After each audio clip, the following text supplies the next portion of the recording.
ಮೊದಲಿಗೆ ಕನ್ನಡ ಭಾಷೆಯ ಬಗ್ಗೆ, ಸಂವಹನದ ಬಗ್ಗೆ, ಎರಡನೇದಾಗಿ ರಾಜಕೀಯದ ಬಗ್ಗೆ ನಾವೆಲ್ಲವನ್ನು ಸ್ವಲ್ಪ ಚರ್ಚಿಸಿದ್ವಿ.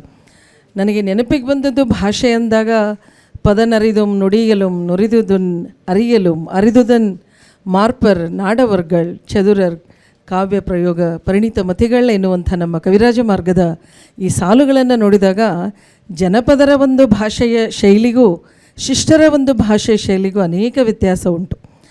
ಅಂತಹ ಚದುರರು ನಮ್ಮ ಒಂದು ನಾಡವರ್ಗರು ಅಂತ ಇಲ್ಲಿ ಹೇಳುವಾಗ ಇವತ್ತಿನ ಈ ಭಾಷೆಯ ಒಂದು ಸಂದರ್ಭಗಳು ಬಂದಾಗ ಆ ಭಾಷೆಗಳು ಎಲ್ಲಿಗೆ ಹೋಗ್ತಾ ಇದೆ, ಆ ಭಾಷೆಗಳ ಭಾಷಿಕರನ್ನು ಎಷ್ಟು ನಾವು ಸಂಘಟನೆಯನ್ನು ಮಾಡಬೇಕು ಅಂತ ಅಂದಾಗಲೂ ಕುವೆಂಪುರವರ ಒಂದು ಸಾಲು ನೆನಪಾಗುತ್ತೆ.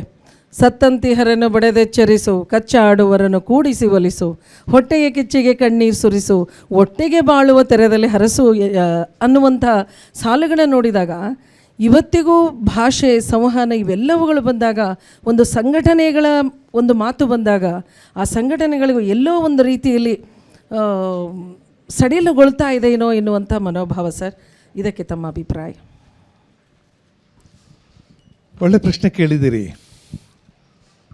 ಒಂದು ಮೊದಲನೇದು ಕುರಿತೋದದಿಯುಂ ಕಾವ್ಯ ಪ್ರಯೋಗ ಪರಿಣತ ಮತಿಗಳು, ಅದ್ರ ಬಗ್ಗೆ ಬಹಳ ಜನ ಸುಮ್ಮನೆ ಮಾತಾಡ್ತಿದ್ದಾರೆ, ಕೇಳಿಸ್ಕೊತಿದ್ದೀವಿ.